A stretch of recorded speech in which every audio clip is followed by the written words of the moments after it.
पुलवामा जिले के पंपोर गांव के 73 वर्षीय गुलाम मोहम्मद वानी कश्मीर में चल रही आखिरी पहल संचालित पारंपरिक तेल मिलों में से एक को चलाकर अपनी परंपरा को जीवित रखे हुए हैं।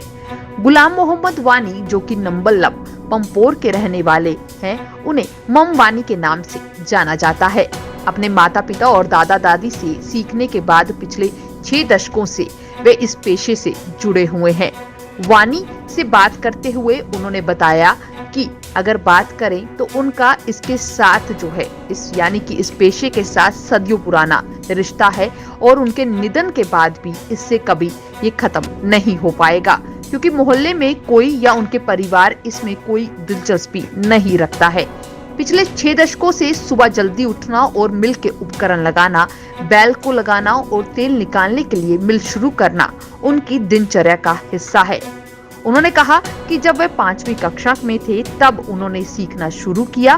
कि कैसे ये सारा काम किया जाता है। इसके साथ ही अगर बात की जाए तो आज तकनीकी प्रगति जो है उनके पेशे पर भारी असर डाल रही है। और अगर बात करें तो यहाँ तक कि उनके परिवार के सदस्य भी उन्हें इसे छोड़ने के लिए कहते हुए नजर आ रहे हैं, परंतु उनका मानना है कि जब तक वे जीवित हैं वे अपने इस काम को जारी रखेंगे।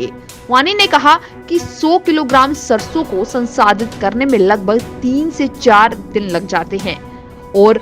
अपने इस काम के लिए वे पूरा दिन काम करते हैं और मुश्किल से 100-200 रुपए कमा पाते हैं, जो कि आज की इस महंगाई के वक्त में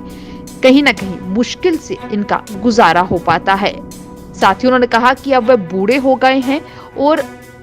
अब ऐसा नहीं है कि वो इससे ज्यादा कमा पाएं, परंतु उनका ये मानना है कि उन्हें ये सारी चीजें विरासत में मिली हैं और वो अपनी विरासत को खोना नहीं चाहते हैं और इसीलिए वह अपनी इस काम को यानी कि एक अलग तरीके से तेल को निकालने के काम को जिंदा रखे हुए हैं। आपको बता दें कि इस तेल निकालने वाला यानी कि तालवानी खोज रॉयलमैन कला के रूप में जाना जाता है